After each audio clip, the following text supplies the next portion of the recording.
Hi, this is International Master and author John Watson. Welcome to my new show, Beyond the Opening. Since this is the first installment, let me explain what the show is about. As most of you know, books, DVDs, and web lectures abound on the subject of openings, but there isn't much out there dealing with how to play the middle games that arise from these openings. The problem is you can take hundreds of individual middle game positions and describe how they should be played, without helping a chess student much to know how to solve the next middle game position that he comes up against. In my opinion, anyone who tells you that he knows a systematic set of procedures for looking at an arbitrarily chosen and random chess position and then coming up with the best move is fooling you. Instead, the great middle game authors and thinkers will concentrate upon the accumulated knowledge that we have from playing and analyzing millions of games. This expresses itself in frequently recurring position types and specifically pawn structures. It is the pawn structure that determines the typical positional and tactical motifs, as well as where your pieces are most likely to be best placed for attack and defense. So, I've decided to follow in that tradition and produce a set of lectures about distinct pawn structure types, ones that regularly arise, for example, across a variety of openings, and investigate both how black and white will typically proceed in those pawn structures. Sometimes that means where to place your pieces and where to attack, but other times it's how to transform that pawn structure into something more favorable. In certain structures, each side may have only 2 or 3 basic plans, depending upon what the opponent allows, but in other structures the play is so flexible that both sides may have 6 to 8 legitimate ways of proceeding, maybe even more. In fact, a whole book or set of books could be written about the subtleties of some of these pawn structures, and there are just an amazing number of strategies that have been played with each of them. But I'll concentrate upon the most common and useful ones. There are plenty of those. And in each lecture, I'll show one or more sample games to put things in a practical context. Okay, that said, let's turn to the first topic.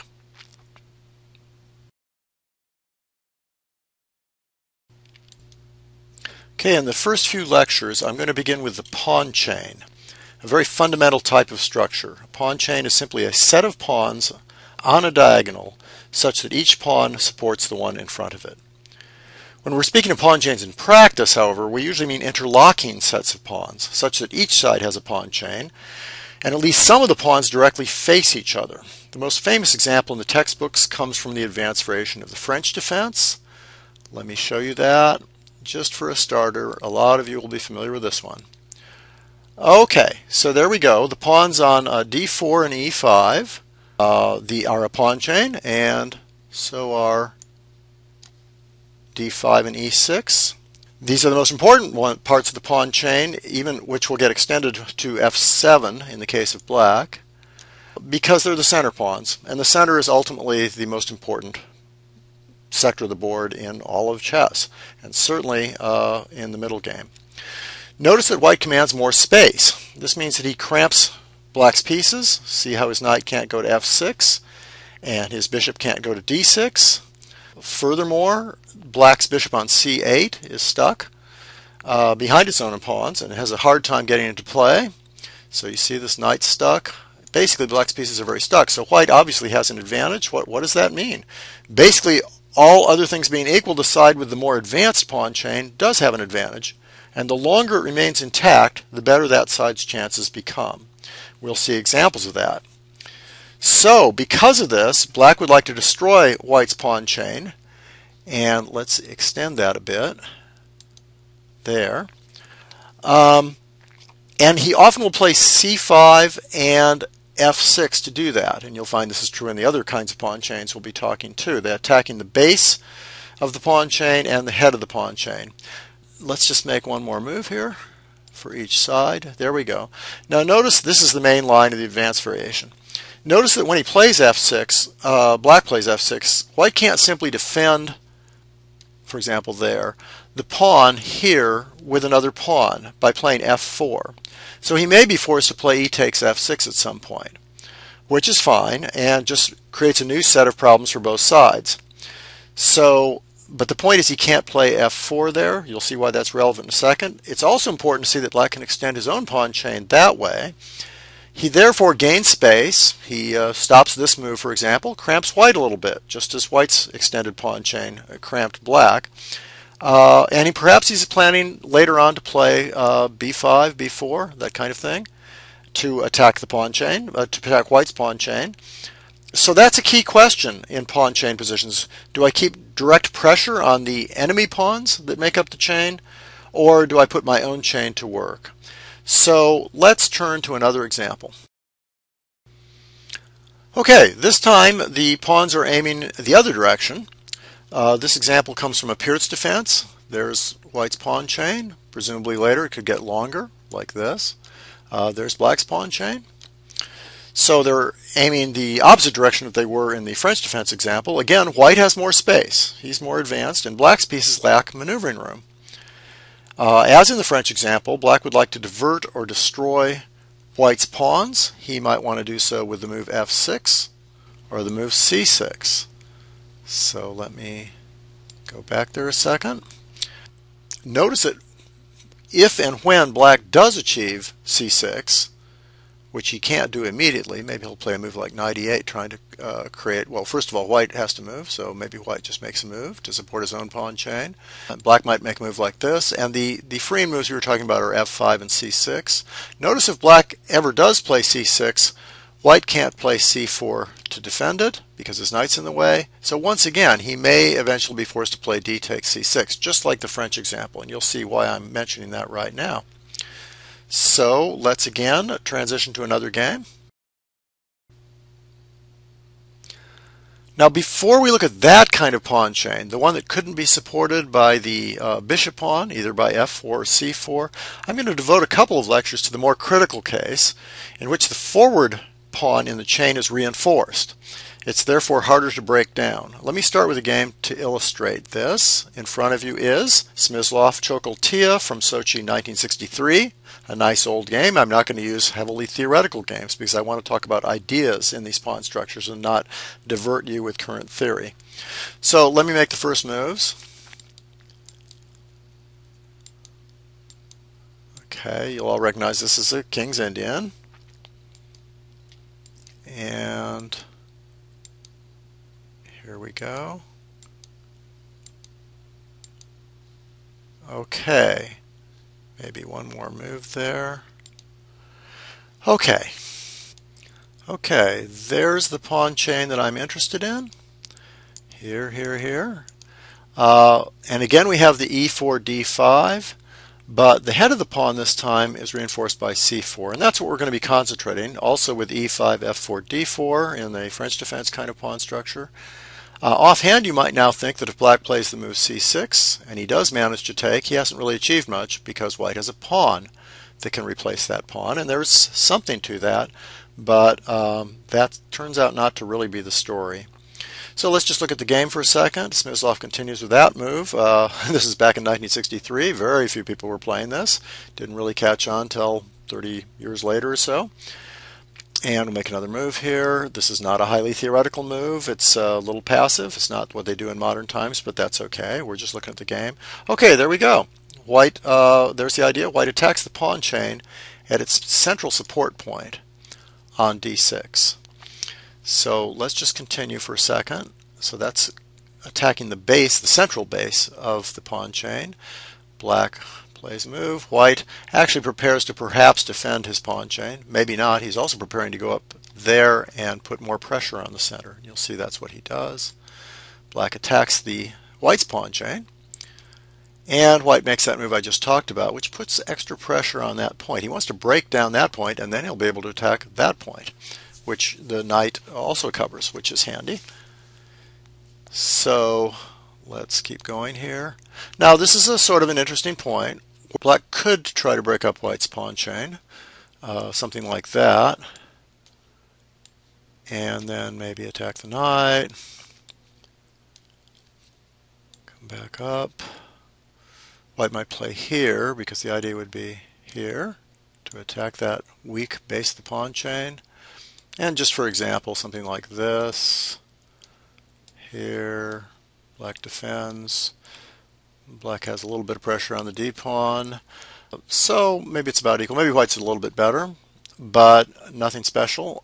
So that was a possibility. So you might want to keep that in mind. Sometimes instead of extending the pawn chain, you want to simply break it up. In the game, he doesn't do that. He plays normal sort of return to the center kind of move, but that allows white to extend his pawn chain. So now we have two pawn chains, and black decides to just go forward and attack. So there's that crucial decision. Black feels that he can't put direct pressure on e4 and d5, so he extends his own pawn chain and intends to advance his pawns against white's king, just as white is doing on the queen's side. So let's just let that continue for a second. There goes white. He's going to start attacking the pawn chain in a way you will see in a second. Notice that that sort of indirectly hits that square. Black gets reorganized, gets ready to advance his pawns. White attacks, and now you can see there's a little bit of an idea coming up here to attack the very base of the pawn chain. Black plays here, back again. White plays here. Now white could immediately start attacking like that. For example, something like this, this, and then come up there and have strong pressure on these squares. Maybe one more move here, get out of that pin. And you can see that this is a very strong position, but we'll come back. We'll get something sort of similar to that. Let's go back to the game for a second. The game went here. Black defends, and there it goes. White attacks. So Rybka gives us a simply winning, and you can kind of see why here, because everything, all of white's pieces are attacking that center. It's going to collapse. So let's make another move, and you'll just see how that goes. Okay, he takes. Now just for example, let's say that black played something like this. Just real simply to show you what might happen directly. White even has this move, attacking pretty much everything. Maybe not even the best move, but it'll show you what's going on. It gives you a picture of what's going on. So let's go back to the main line. Instead of bishop f8, black played here. You can see white penetrating, little fork there. And white advanced, attacking those squares. Now look, just to give you a little example of how it helps to have space and that weak target to attack, and how cramped black can be here. Let's say you make a move like that. Let me just show you a quick line here. Okay, bring the rook over. Black doesn't really have that much to do. White doubles. Black better swing over before he loses that bishop there. And you can see what's going on here. I mean, look at the pressure here. All of white's pieces are active. Look at black's pieces, all in the first rank, all stuck. Even this guy's not doing anything. White could even be playing for something like, I don't know, maybe the bishop could come over here to pin that rook. You can just see how overwhelming this is. What would black do? Let's just try something. And here's another example of just how to simplify into just a killing position because of the pawn structure. Something like this. Oh, here. Black really can't do anything here. Maybe there. Okay, here we go. Already dominating. Notice this bishop can't move. This rook can't move.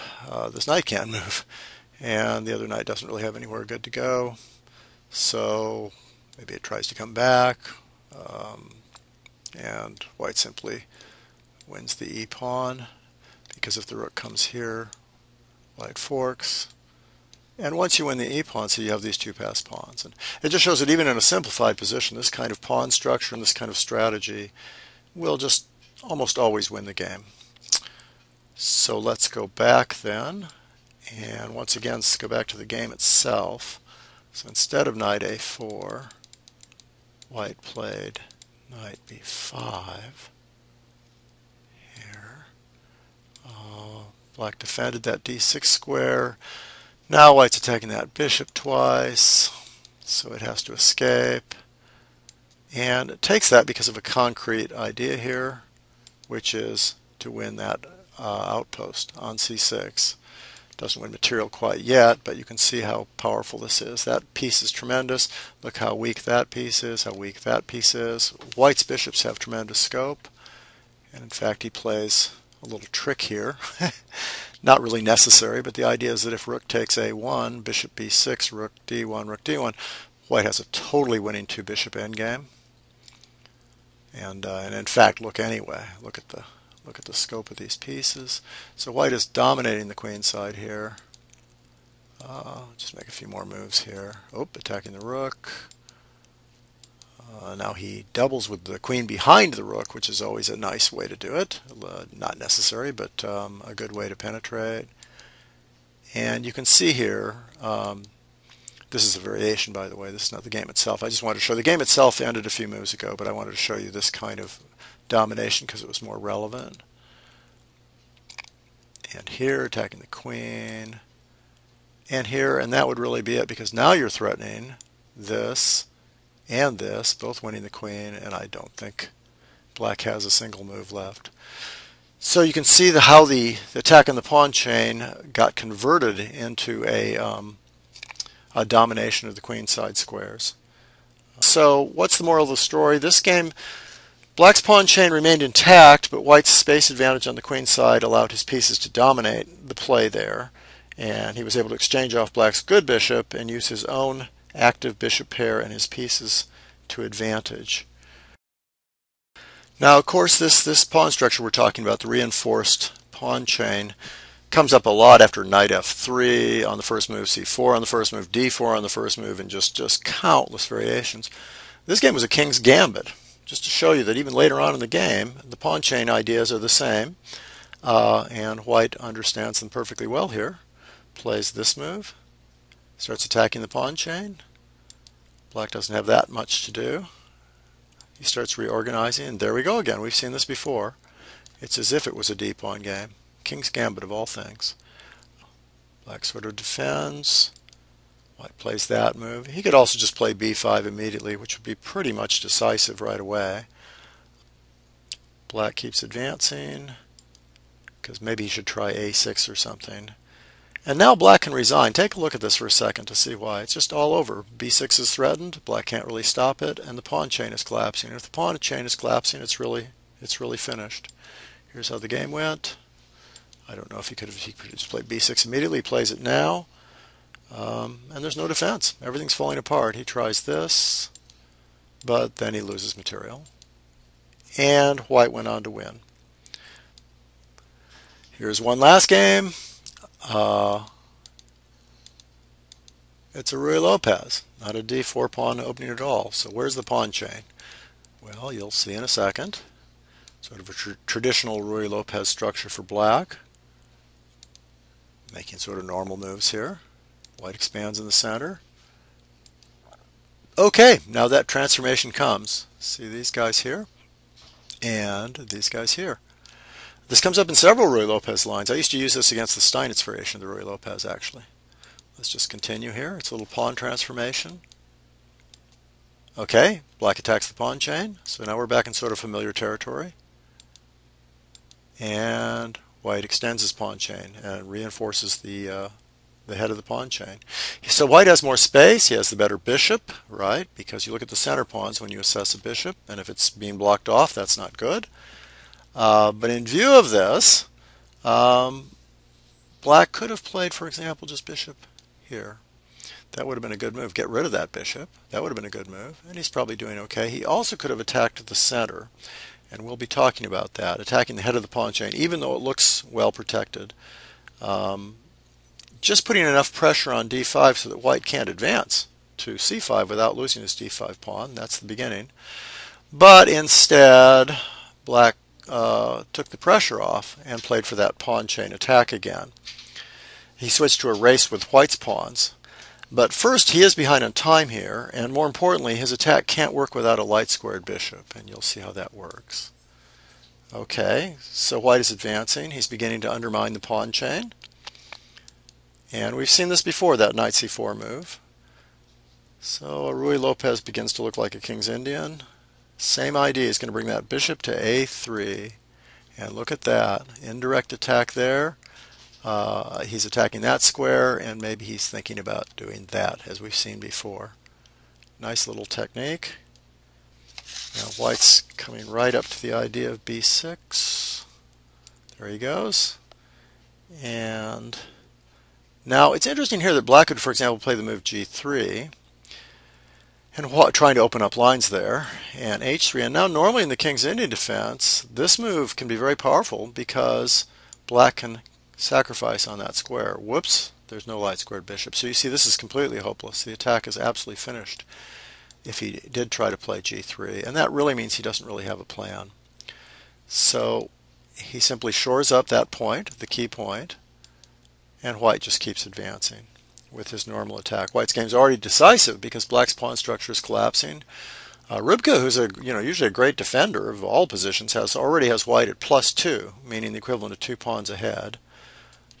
Now, according to my database copy here, black already resigned. Seems a little odd that he wouldn't at least try and fight it out. But the biggest problem is that once the pawns are on c7 and d6 are undermined, it's really all over. Let me show you just a quick example of a possible continuation. Okay, just kind of breaking everything up here. And there, the center pawn goes, and that means pass pawns. So that's really, really finished. And here, let's take one more move. And maybe one more move since the rook is attacked. And there goes another pawn. So now it's 3 pass pawns. And you can see that that's going to be very easy to win because black's king is also totally exposed here. Okay, that's it. Next time we'll look in more detail at the reinforced pawn chain and how to defend against it. Thank you very much, and I'll see you next week.